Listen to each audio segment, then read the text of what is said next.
Welcome back on my YouTube channel NJ motive. दोस्तों कैसे हो आप। हम आपके लिए लगातार कंटेंट प्रोवाइड करवाने की भरसक मेहनत कर रहे हैं।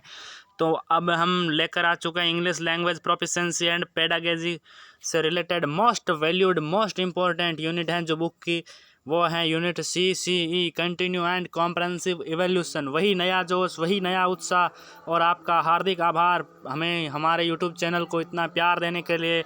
तो ज़्यादा टाइम वेस्ट नहीं करते हुए इस वीडियो को आगे बढ़ाते हैं। दोस्तों देखिए इस वीडियो में हमने कौन कौन से इंपॉर्टेंट क्वेश्चन इंक्लूड किए हैं। तो पहला ही क्वेश्चन है अपने, what is the advantage of portfolio. Portfolio का एडवांटेज क्या है दोस्तों। It provides of A cumulative records. ये रिकॉर्ड को प्रोवाइड करवाता है पोर्टफोलियो। अब नेक्स्ट बिग क्वेश्चन, ऐसे टाइप क्वेश्चन की तरफ चलते हैं। What is the important of continue comprehensive evolution in English. English में सततम व्यापक मूल्यांकन का क्या महत्व है। बहुत ही महत्वपूर्ण प्रश्न है। तो देखिएगा इसके कुछ पॉइंट्स देख लेते हैं जल्दी से। It enables the teachers to know whether the student have learned what has been taught to them। इसमें इनेबल हो जाते हैं, सक्षम होते हैं टीचर कि ये जानने में कि स्टूडेंट हैं जो उसने क्या सीखा है और उसे क्या सीखना है। Has been taught to them। तो सेकंड पॉइंट देखिए, it enable the teacher to evaluate the achievement of student with regard to such skills as listening, speaking, reading and writing। इससे टीचर इनेबल हो जाता है मूल्यांकन करने में, इवेल्यूट करने में कि स्टूडेंट ने क्या क्या अचीवमेंट, क्या क्या उपलब्धियां हासिल की है इन कौशल्स में, जैसे लिस्टनिंग, स्पीकिंग, रीडिंग और राइटिंग के कौशल्स में स्टूडेंट ने क्या क्या अचीवमेंट प्राप्त की है। इसका इवेल्यूशन करने में टीचर सक्षम हो जाता है। अगला थर्ड पॉइंट है अपना कि एवोल्यूशन का इंपॉर्टेंट रोल क्या है इंग्लिश में। It helps to decide the curriculum also. ये डिसाइड करता है, करिकुलम पाठ्यक्रम को डिसाइड करने में हेल्प करता है। अगला है it evaluates the student as well as teacher also. ये इवेल्यूट करता है, मूल्यांकन the student as well as teacher, student को एक टीचर की तरह। नेक्स्ट पॉइंट है, it improves the rate and level of achievement of student. ये स्टूडेंट के rate and level, rank and level को इम्प्रूव करवाता है प्रत्येक डे टू डे। ये एवेल्यूट करके स्टूडेंट्स के लेवल और रेट को एवेल्यूट इम्प्रूव करवाता है। लास्ट पॉइंट है इसका, it is improves locating the areas of strength and weakness is pupils learning with reference to learning objectives. अर्थात हम क्या सीख रहे हैं उस उद्देश्य से संबंध में। स्ट्रेंथ मजबूती क्या है, वीकनेस क्या है, स्टूडेंट्स की क्या वीकनेस है, क्या कमजोरी है, क्या मजबूती है, क्या उसका अच्छा पक्ष है, इसके बारे में भी हमें लोकेटिंग नॉलेज हो जाता है, इनेबल हो जाते हैं। तो ये था आपके important of continue and comprehensive evolution in English language के प्रेफरेंस में। तो अगले प्रश्न की तरफ देखिएगा, बहुत ही इंपॉर्टेंट प्रश्न है दोस्तों। एक बार अपने दोस्तों के साथ शेयर कर दीजिएगा और अगर पहली बार यूट्यूब चैनल पर आए हो तो इसी प्रकार के वीडियो इंटर्नशिप और फाइलों से संबंधित प्राप्त करने के लिए हमारे यूट्यूब चैनल को सब्सक्राइब कर दीजिएगा। अगला प्रश्न है कि what is the characteristics of continuous and comprehensive evolution. दोस्तों ये प्रश्न आपके लिए, ये वीडियो आपके लिए बहुत अच्छा होने वाला है, बहुत महत्वपूर्ण है। इस वीडियो में से बिल्कुल प्रश्न आने वाले हैं। अगर आप हमारे यूट्यूब चैनल पर आए हो तो प्लेलिस्ट में जो भी वीडियो अभी हमने इससे पहले अपलोड किए वो भी देख लेना, ताकि आपके एग्ज़ाम अच्छे से कंप्लीट हो जाए और इंग्लिश का पेपर भी अच्छे से आप पास कर लो। What is the characteristics of continuous and comprehensive evolution. तो हमें कंटिन्यू एंड कॉम्परेटिव इवोल्यूशन के कैरेक्टरिस्टिक्स करनी है, विशेषताएं बतानी है कैरेक्टरिस्टिक्स में। It is basically formative in nature and is school based. It is to be carried out by the teachers teaching a particular class. तो क्या होता है इसमें, इट इज़ बेसिकली फॉर्मेट, ये बेसिकली फॉर्मेट है in nature and in school based. ये इस विद्यालय आधारित बेसिक फार्मूला है। It is to be carried out by the teachers teaching a particular class. ये कैरिड आउट करता है बाय द टीचर्स, जब टीचर टीचिंग करवाता है पर्टिकुलर किसी क्लास विशेष में। तो सेकंड है, the purpose of this type of evolution. इस प्रकार के मूल्यांकन का पर्पज़ होता है is mainly improvement in learning. Learning में, सीखने में इम्प्रूवमेंट लाना। For this learning gaps and weakness and diagnosis. Weakness, कमजोरी एंड डायग्नोसिस के लिए ये learning for this learning gaps and weakness and diagnosis so that remedial measures can be provided। तो दोस्तों ये इसका पर्पज़ एक ही है कि इम्प्रूवमेंट करना लर्निंग में, स्टूडेंट्स की लर्निंग में इम्प्रूवमेंट करना, डेवलपमेंट करना, उनको सक्षम बनाना। थर्ड है it is informally carried out in the classroom, informally carried out in the classroom, there is no need of making lengthy arrangement. इसमें किसी भी लेंथी लंबे अरेंजमेंट, लंबी व्यवस्था या कठिन अरेंजमेंट की आवश्यकता नहीं होती है। Not required for a forward examination like printing of question papers, seating arrangement. दोस्तों इसमें इवैल्यूएशन में किसी भी प्रकार से अपने को पेपर पर क्वेश्चन प्रिंटिंग करवाना है, बैठने की उचित व्यवस्था करवाना है, इस प्रकार का लंबा अरेंजमेंट नहीं करना पड़ता है। इसमें हम चलते फिरते में बच्चों की क्वालिटी या बच्चों की एबिलिटी की इवेल्यूट कर लेते हैं।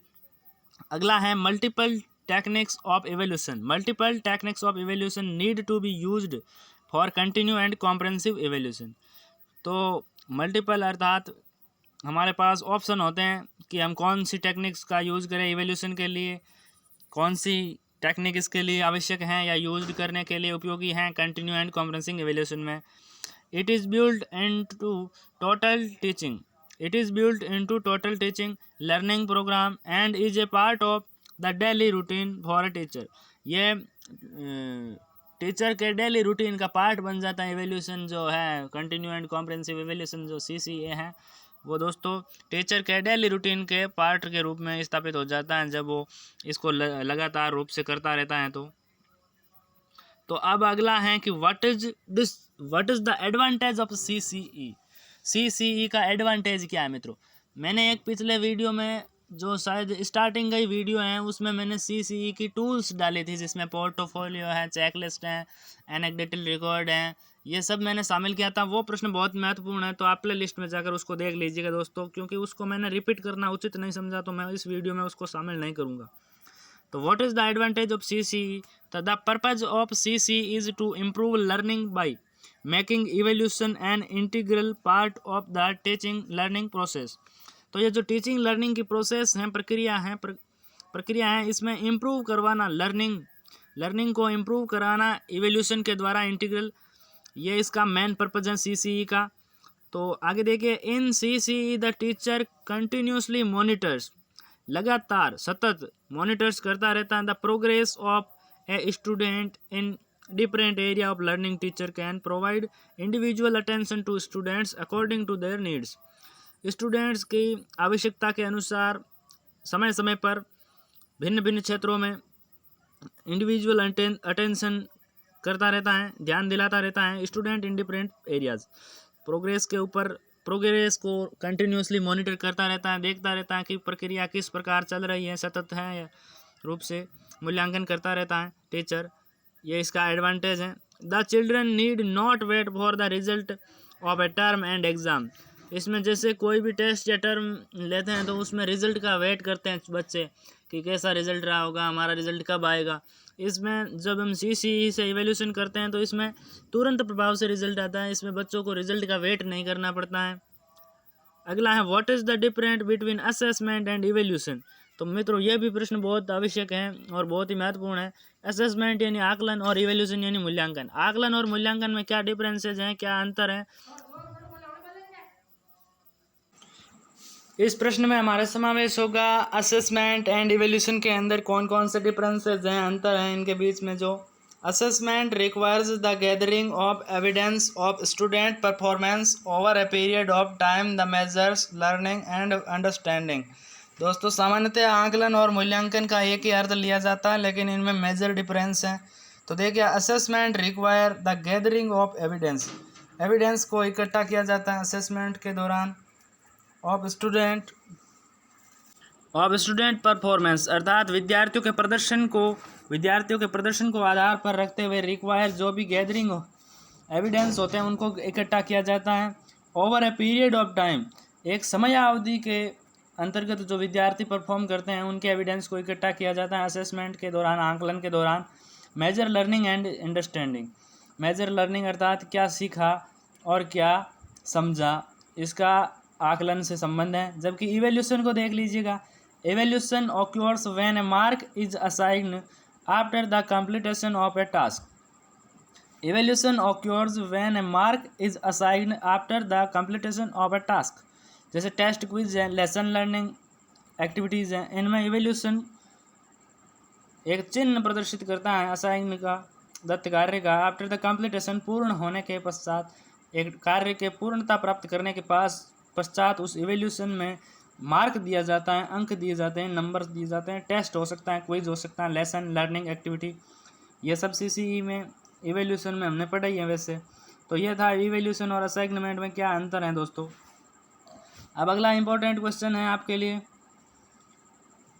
ये प्रश्न है, how are the language skill assessed, explain. Language skill जो होती है उनको असेस्ड, आकलन कैसे किया जाता है या एक्सप्लेन करना है, व्याख्या करनी है। तो इसमें 4 हमारे बेसिक जो लैंग्वेज स्किल हैं उनका आकलन किस प्रकार करना है ये बताना है आपको। इसमें लिस्टनिंग, स्पीकिंग, राइटिंग और रीडिंग को इंक्लूड करा है। तो असेसिंग लिस्टनिंग में देखिएगा कि लिस्टनिंग का अवलोकन, आकलन किस प्रकार करना है। तो the listening comprehension section test the student ability to listen for basic, interpersonal, instructional and academic purpose. तो दोस्तों ये हो जाता है अपने लिस्टनिंग का एक्सेसिंग। आगे देखिए असेसिंग ऑफ स्पीकिंग। तो स्पीकिंग का असेसिंग कैसे करना है। तो असेसिंग ऑफ स्पीकिंग में देखिए, speaking intelligibly using appropriate word stress को अप्रोप्रिएटली यूज़ करना, फिर sentence stress and intonation patterns का प्रयोग करना। ये स्पीकिंग का असेसिंग हो गया, आकलन हो गया। असेसिंग ऑफ रीडिंग है दोस्तों, it is a good source of self education. जब हम रीडिंग का आकलन करते हैं तो यह कहते हैं कि गुड सोर्स हैं, अच्छा साधन है कि सेल्फ एजुकेशन, हम सेल्फली कैसे एजुकेट हो। It increase the word power, ये हमारी शब्द शक्ति को बढ़ाता है, एक्सप्रेशन को बढ़ाता है, एक्सप्रेशन अभिव्यक्ति की क्षमता है, पावर ऑफ एक्सप्रेशन को इंक्रीज करता है। अगला है एसेसिंग राइटिंग। तो ये हमारे 4 जो बेसिक स्किल हैं इसका एसेसिंग यानी आकलन किया गया है, किस प्रकार बताना है आपको। इसमें राइटिंग का एसेसिंग देख लीजिएगा। राइटिंग का एसेसिंग है, writing ability is usually found in the form of essay, letters, notice and messages. Writing का आकलन करने के लिए सामान्यतः हमें बच्चों को एसे, लेटर्स, नोटिस एंड मैसेजेस को रिटर्न करवाना होगा, रिटर्न वर्क करवाना होगा, जिससे हम उनका आकलन कर पाएंगे। तो दोस्तों ये था अपना सीसीई अर्थात बहुत ही इम्पोर्टेंट यूनिट है उससे रिलेटेड एक वीडियो। इसका एक पार्ट मैं आपको बता दूं हमारे फर्स्ट या सेकंड वीडियो में, जिसमें हमने CCE continue and comprehensive evaluation की टूल्स के ऊपर बनाया था। चेकलिस्ट है, एनेक्डोटल रिकॉर्ड है, पोर्टफोलियो है। इसके आधार पर वो प्रश्न भी बहुत महत्वपूर्ण है, मैं इसको दोबारा वीडियो में इंक्लूड नहीं कर रहा हूँ, तो आप प्ले लिस्ट में जाकर उसको देख सकते हो आसानी से, वो आपके लिए उपलब्ध है। तो वीडियो कैसा लगा, अगर अच्छा लगा तो लाइक करें और अपने दोस्तों तक भी पहुंचा दें ताकि वो सुबह एग्ज़ाम अच्छे से दे पाए, और शेयर करें। अगर पहली बार चैनल पर आए हो तो सब्सक्राइब करके बेल आइकन को प्रेस कर ले, ताकि जो भी वीडियो बचे कुचे हैं वो आएंगे यूनिट्स के तो उनका नोटिफिकेशन आपके पास पहुंच जाए।